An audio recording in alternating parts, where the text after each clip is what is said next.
The Iron Game Chalk Talk podcast is brought to you by the following sponsors: EliteForm.com, IgnitionAPG.com, PlayUSA at PLAEUSA.com, and Sorinex Exercise Equipment at Sorinex.com. And now, the Iron Game Chalk Talk podcast. Welcome to Iron Game Chalk Talk with your host, Ron McKeefery. Every time our athletes walk into this weight room, they're going to be pushed to the max. Let's go! Everything you got! On this podcast, hear Coach McKeefery straight talk about training, featuring the top strength and conditioning professionals from around the world. And now, here's your host, Ron McKeefery. Hey guys, welcome back to Iron Game Chalk Talk. I'm your host, Ron McKeefery, and this is episode number 122. Iron Game Chalk Talk is a weekly podcast where I bring you experts in the field to talk shop. If you haven't already done so, please subscribe to us on iTunes or YouTube, or join the mailing list at ronmckeefery.com to stay up to date with the latest guests and anything else that I have going on. This week, super excited to have Chris Mohr with us. Chris is the sports dietitian, RD, that is... he's a spokesperson for several media outlets. He's works as a spokesperson for several corporations. He works with Men's Fitness. He was a consultant with the Cincinnati Bengals for a while, and just he's out there in a big way in the nutrition world. And so we wanted to have him on. Recently came across his latest product, Complete Football Nutrition, on footballcoachingu.com, and thought he did a great job with that. And we wanted to get him on, talk a little shop. We're always trying to search for ways to improve our game day nutrition, the 48 hours before and after. And so we get into that. We get into some trends that he's seeing across the board with all athletes, and just a ton of the small nuggets in there that are good takeaways to be able to implement in your program. So I know you're going to enjoy the episode. Before you do, I want to make sure we recognize all our sponsors. We have Sorinex.com, EliteForm, IgnitionAPG.com, and of course Play. And if you haven't checked out Play's newest website, playhard.com, PLAEHARD.com, they've got a new blog out, headed up by Matt Hickman there. And he's doing a great job putting out some good content. I mean, just, he's got some recipes, got some training, some interviews, and just some really good stuff there. So check out their latest website, latest blog, and, follow them on all the social media. Doing a great job, just killing it and putting in, working pretty much with every elite facility there is now. So can't say enough great things about Play. Lastly, appreciate everyone that is leaving reviews for CEO Strength Coach. I'm still blown away by how well this book is done, and truly appreciate everybody that's reached out, grabbed it, and said such great things, and taking the time to go on Amazon and leave a review. It's just a great way to help with the organic reach of the book, and like I said, when you write these things, you never know how they're going to do, and just really appreciative that it's gone over so well. So if you haven't gotten your copy, go to Amazon, pick up a copy. For those of you that have and haven't left a review, please do that. But like those that have done both, I really appreciate it. So I want to get to this episode. I know you're going to get a ton out of this. Sit back and enjoy. We'll talk to you on the other side. All right, guys, welcome back to Iron Game Chalk Talk. Excited to have Chris Mohr with us. Chris and I have mutual friends on a lot of different circles, and so it's great to finally connect and talk shop with him, and followed you from afar, man, and really just appreciate you coming on the show. Yeah, absolutely. It's great to be here, and always great. Love sharing this information, so this is perfect. He's balancing a lot of things right now. He's traveling all over the world. The house is being remodeled right now, so we're gonna get through this. But Chris, kind of go into a little bit, why nutrition? I mean, back Penn State, the whole, why nutrition, and then what's kind of led you to your current situation. Yeah, absolutely. So for me, my career in nutrition actually started pretty early in 8th grade. I played football, played Pee Wee football from 4th through 8th grade, and I was always overweight as a kid. So always had to play with the grade above me.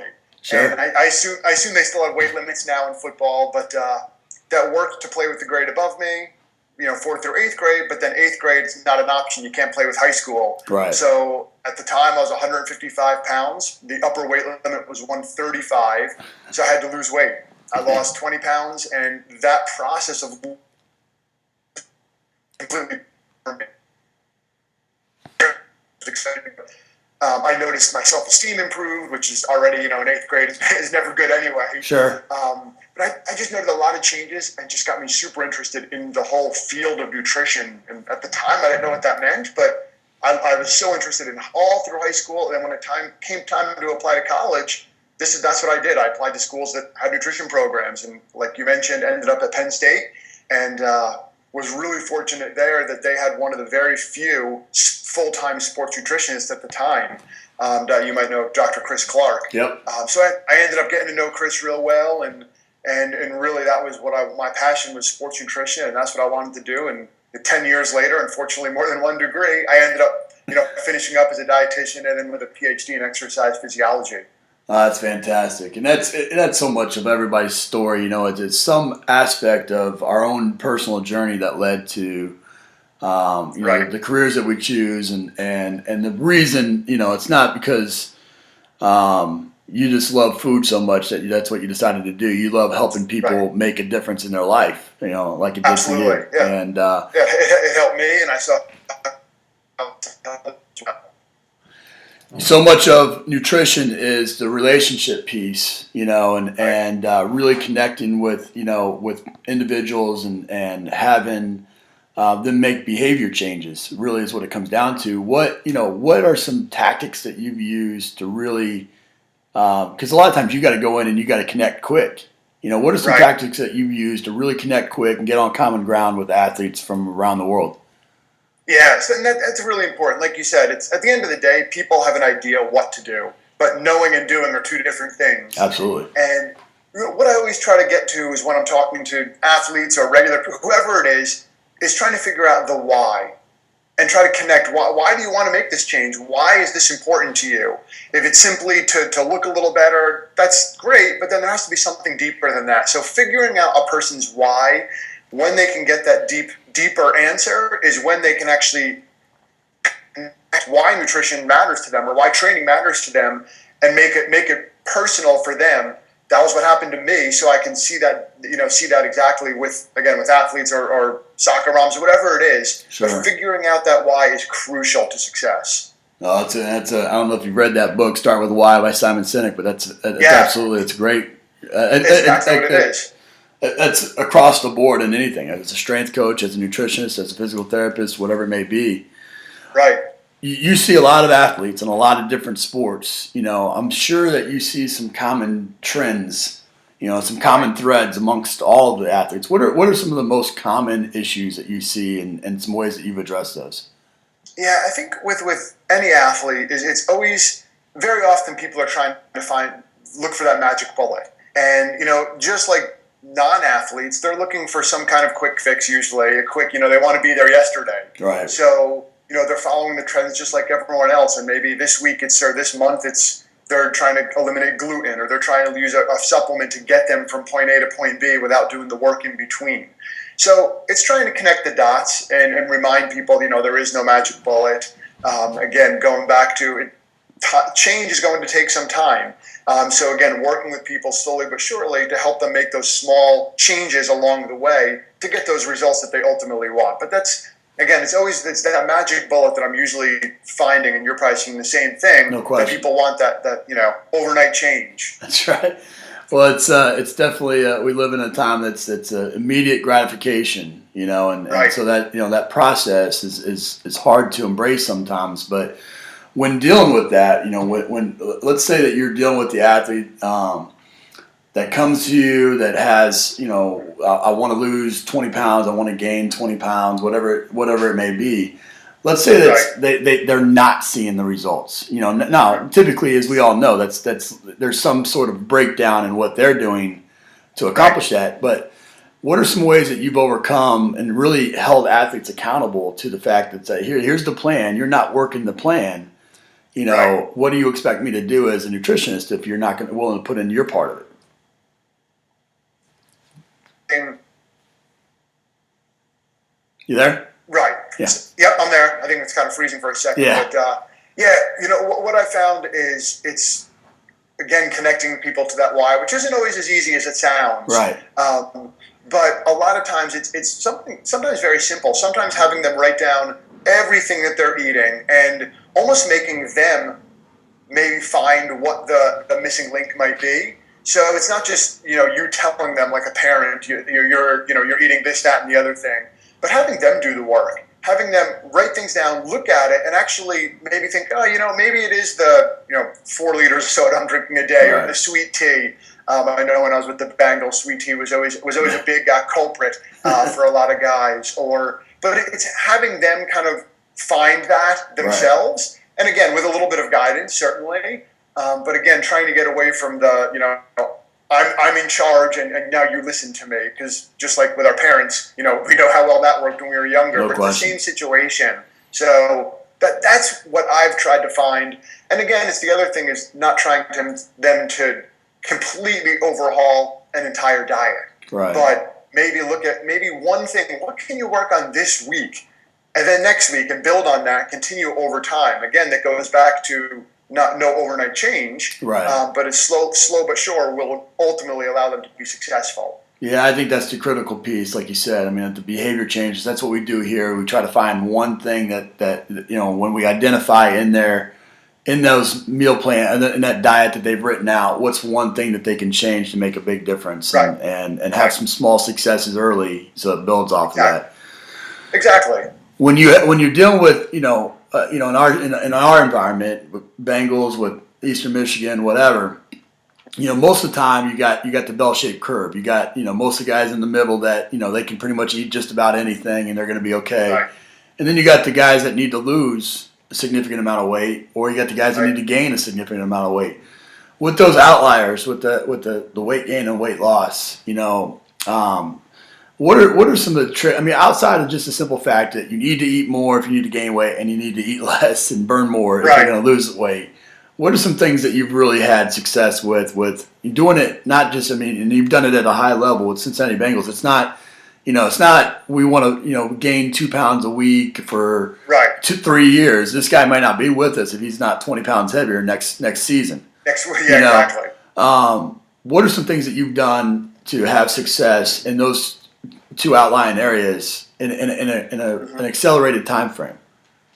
Right, and that's. Again, it comes back to, it's a great question, and there's always those outliers on either extreme, and it goes back to, again, trying to find those small successes, and like you said, it's that snowball effect. They have some small wins. So for the weight gain athlete, it's pinpointing, again, usually people think, I'm eating so much, I can't eat anymore. Maybe it's the supplement that I need, but really, some people, and as you know, some athletes do have a challenging time gaining weight. Right. So it's really trying to hammer home those things. You look at overall what they're eating, get a general idea when they write down everything, you kind of work with them. But trying to add those small pieces, handfuls of nuts every single day, it is about adding a lot more calories, usually a lot more than they think. Sure. On the flip side, the weight loss, and again, people who want to lose weight look at those who want to gain weight and think, you have it so easy, and vice versa. But they both have their own unique challenges. Sometimes I think the weight loss ones are a little more challenging, just personally, because again, it's always sometimes exciting for people to try to eat more, but trying to eat less is not quite as appealing. Right. But I think, again, looking at being realistic with their own diet and working with them, a lot of times what I'll have people do is have them pick out the change that they want to make this week. What do you plan to work on? What do you think is reasonable that you can do? Sure. And then work with them.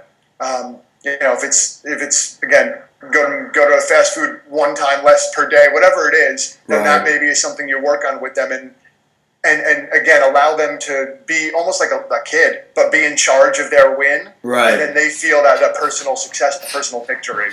Oh, it totally has to be a two-way street, and they have input, or it's doomed to fail for sure.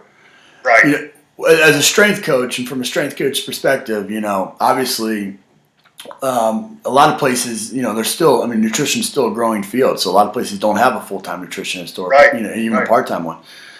And so, pregame meal, the night before the game, halftime, all that kind of falls in your wheelhouse as a strength coach. Certainly.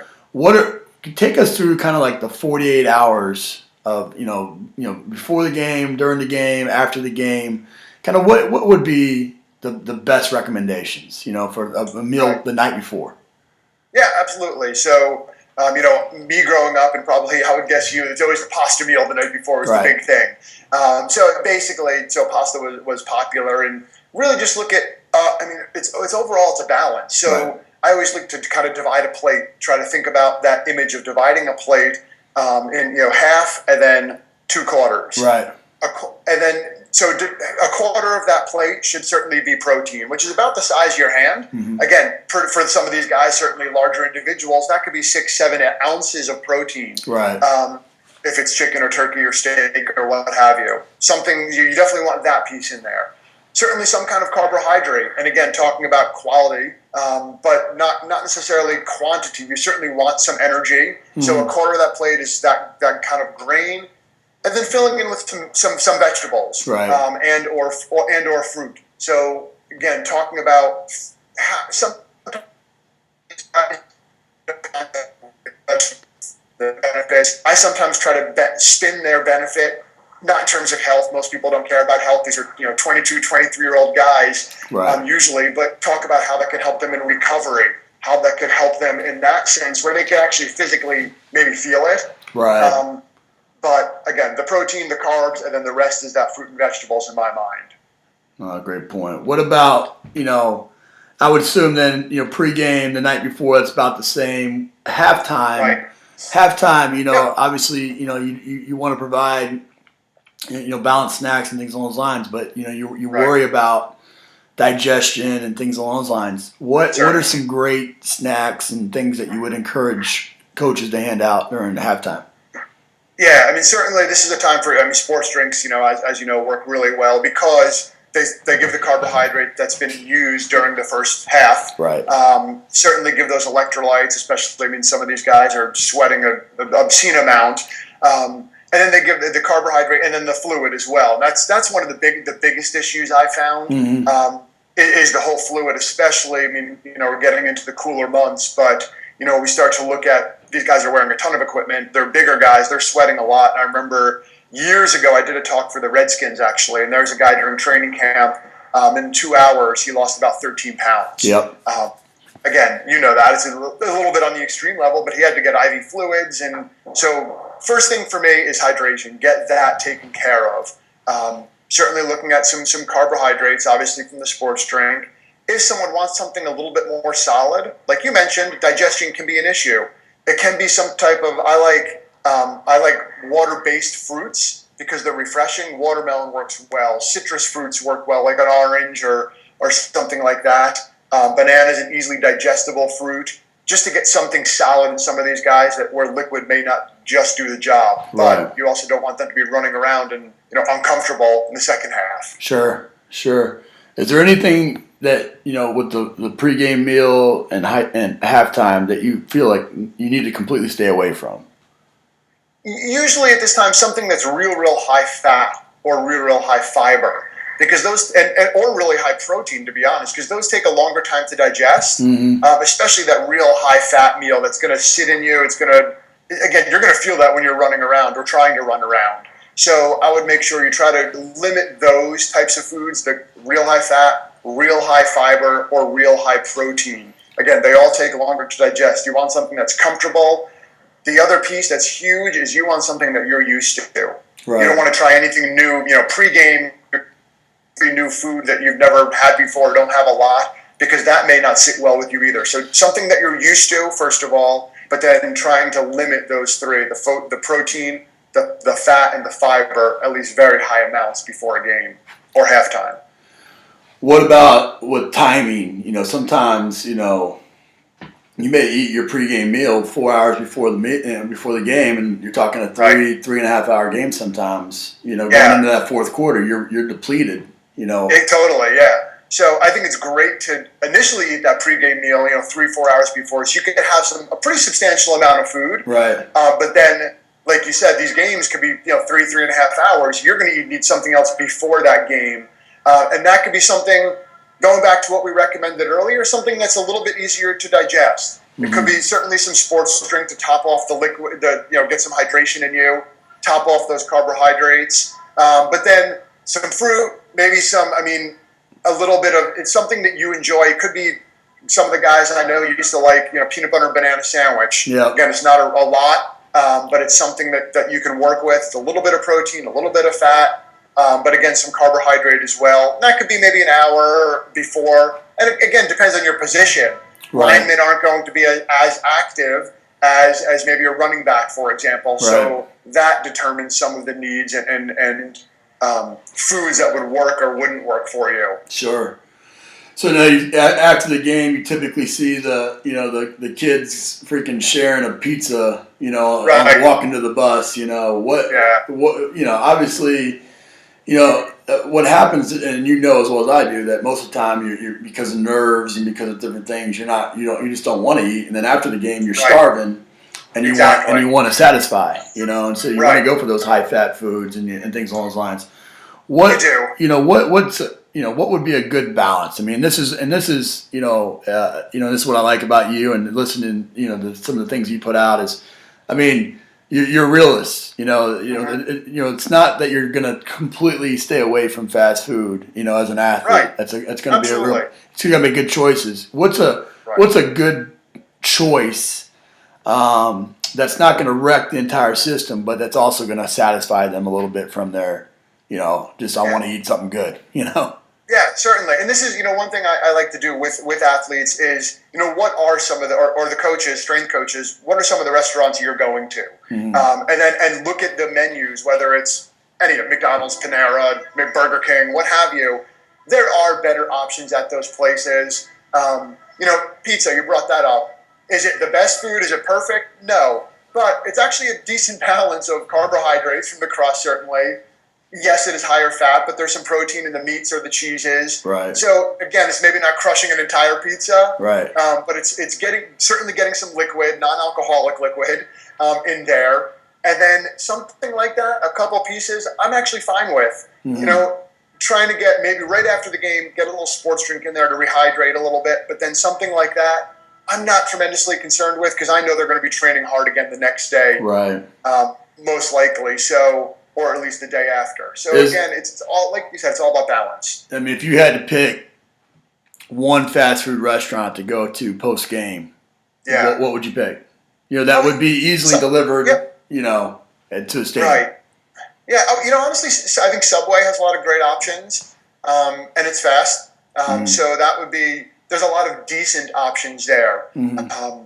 You can look at, obviously, I know Chipotle is super popular. No, again, not so or Qdoba, any of those, not bad options. But I would say if I was going to limit to one, Subway has some decent options, a lot more, I would say, than most restaurants.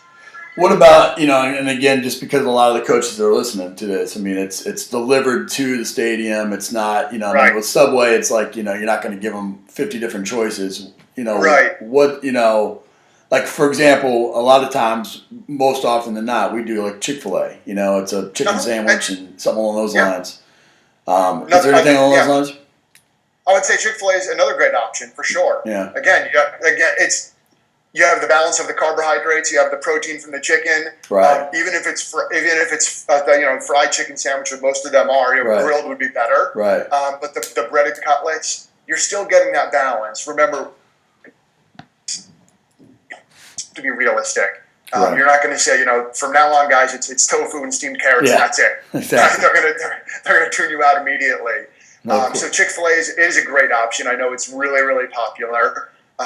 So again, give them that win. To me, they have that win, and that's a success that I think, at the end of the day, allows everybody to be successful. Right. Absolutely. Well, we have a good friend, Jim Kielbasa, that we both, are are connected with, and he has Football Coach U, and you put out a great product, and called Complete Football Nutrition.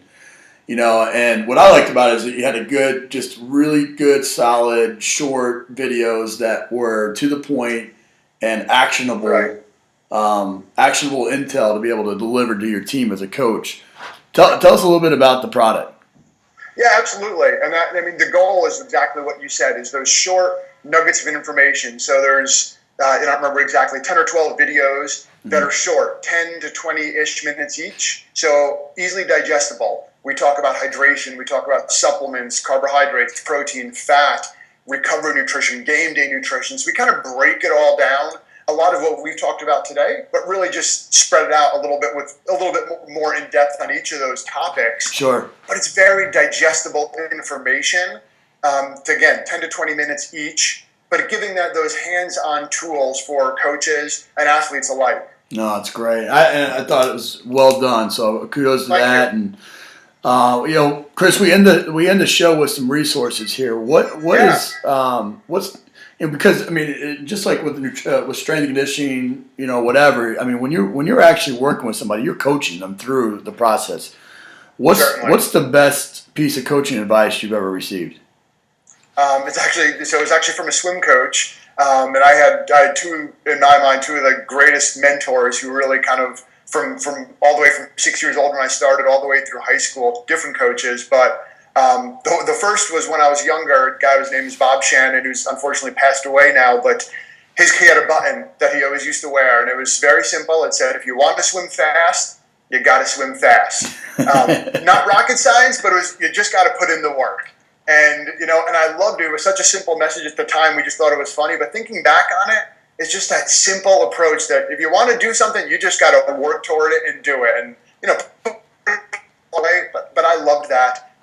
The other piece was, this was my coach as I got older in swimming, and it was in high school in particular. And on days of meets, we always had to dress up, wear suits and ties. Right. And again, it was if you look good, you swim good. Right. Just that carryover. It's how you carry yourself as a whole makes you into a better athlete. Again, you just feel good about yourself. You can ultimately perform better in your respective sport. Absolutely. Couldn't agree with you more. What about, with these coaches? Obviously we're going to link Complete Football Nutrition and your website and things along those lines. But what's a book, app, and website recommendation that you have for coaches that would be listening? Yeah, actually, since we talked at the beginning about a lot of the habit change and kind of touched on that, one of my favorite, fairly new books is called The Power of Habit. Yeah. And I'm blanking on the author, you may know, but great book. Came out 3 or 4 years ago, probably. Yeah, but I really. It's got the yellow cover with. Yeah, I know exactly. Cover, I know exactly what you're talking about. I'm not sure. Yeah, I can't remember, but The Power of Habit. It just goes into much more depth about some of what we just barely scratched the surface on. Right. So I love that. Again, it's away from nutrition and training, but at the end of the day, like we said, there's a difference between knowing and doing. Absolutely. Any websites or apps that you recommend? Website, I plug our own website. Mohr Results is MOHR is my last name. But we have a lot of great nutrition information on there. Not always specific to sports nutrition, but those same principles apply for 9 times out of 10 for individuals. So, again, we have a blog on there that's updated pretty regularly. Yeah. So I would just turn to that for some solid basic nutrition information. Oh, that's great, man.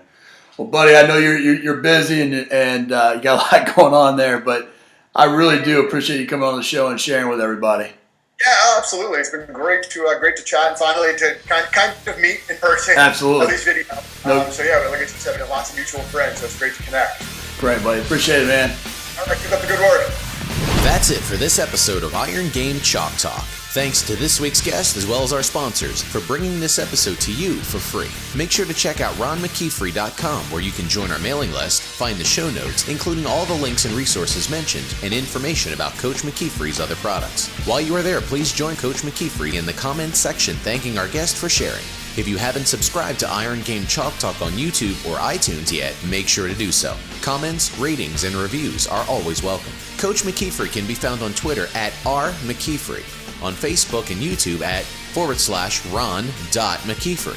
That's it for this week. Be sure to check back next week for another great episode of Iron Game. Chalk Talk.